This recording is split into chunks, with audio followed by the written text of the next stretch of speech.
भारत को कम से कम 10 लाख माधवन की आवश्यकता है। Doctor APJ Abdul Kalam.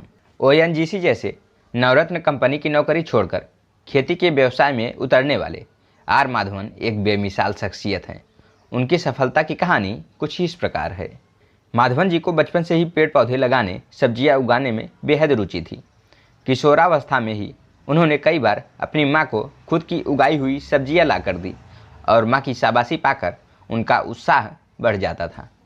बचपन में उनका सपना किसान बनने का ही था, लेकिन जैसा भारत के लगभग प्रत्येक मध्य वर्गीय परिवार में होता है कि खेती करोगे, कमाओगे क्या और भविष्य क्या होगा, जैसे सवाल प्रत्येक युवा से पूछा जाता है, इनसे भी पूछा गया।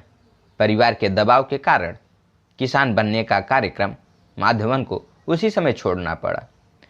माधवन जी ने आईआईटी जेईई की परीक्षा दी और आईआईटी चेन्नई में मैकेनिकल इंजीनियर की डिग्री प्राप्त की। जाहिर है कि एक उम्दा नौकरी, एक उम्दा करियर और एक चमकदार भविष्य उनके आगे खड़ा था।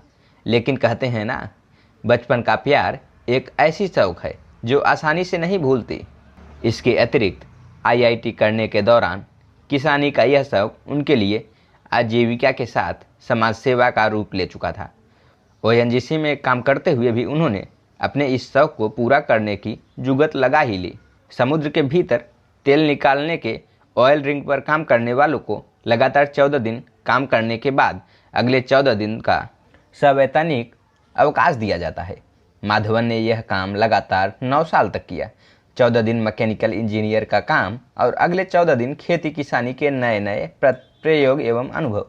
माधवन ने इतने साल काम करने के बाद जब अपने पिता से कहा कि अब मैं नौकरी नहीं, खेती करना चाहता हूँ, तो उस वक्त भी उनके पिता ने उन्हें मूर्ख ही समझा था। 4 साल की नौकरी में मैंने इतना पैसा बचा लिया था कि चेन्नई के निकट चेंगलपट्टू गांव में 6 एकड़ जमीन खरीद सके। वर्ष 1989 में गांव में पैंट शर्ट पहनकर खेती करने वाला पहला व्यक्ति था और लोग मुझे आश्चर्य से देखते थे। 6 एकड़ में उनकी सबसे पहली फसल मात्र 2 टन की हुई थी। इससे वे बेहद निराश हुए, लेकिन उन्होंने हिम्मत नहीं हारी। वर्ष 1996 में उनके जीवन का टर्निंग पॉइंट साबित हुई उनकी इजरायल यात्रा। उन्होंने सुन रखा था कि टपक सिंचाई, ड्रिप इरिगेशन और जल प्रबंधन के मामले में इजरायल की तकनीकी सर्वोत्तम है। इजरायल जाकर उन्होंने देखा कि भारत में 1 एकड़ में 1 टन उगने वाली मक्का को इजरायली 1 एकड़ में 7 टन कैसे उगाते हैं। जितनी ज़मीन पर भारत में 6 टन टमाटर उगाया जाता है, उतनी ही ज़मीन पर इजरायल में 200 टन टमाटर का उत्पादन करते हैं। उन्होंने इजरायल से 15 दिन रहकर सारी तकनीकी सीखी। इजरायल में उन्हें एक और हमवतन डॉक्टर लक्ष्मण, जो एक तरह के किसानी गुरु माने जा सकते हैं।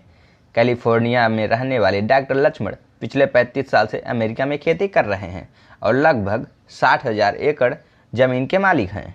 उन्होंने माधवन की जिद, तपस्या और संघर्ष को देखकर उन्हें लगातार गाइडेंस दिया। उनसे मिलकर माधवन को लगा कि पैसे के लिए काम करते हुए यदि मन की खुशी भी मिले तो काम का आनंद दोगुना हो जाता है। लगभग 8 साल के सतत संघर्ष, घाटे और निराशा के बाद 1997 में उन्हें पहली बार खेती प्रॉफिट हुआ। माधवन बताते हैं, इतने संघर्ष के बाद भी मैंने हार नहीं मानी। मेरा मानना था कि यह एक सीखने की प्रक्रिया है और इसमें मैं गिरूंगा और फिर उठूंगा। भले ही कोई मुझे सहारा दे या न दे, मुझे स्वयं ही लड़ना है और जीत कर दिखाना है। माधवन के जीवन का एक और स्वर्णिम क्षण तब आया जब पूर्व राष्ट्रपति से तय मिनट की मुलाकात 2 घंटे में बदल गई और अंततः कलाम साहब के मुंह से निकला कि भारत को कम से कम 10 लाख माधवन की आवश्यकता है।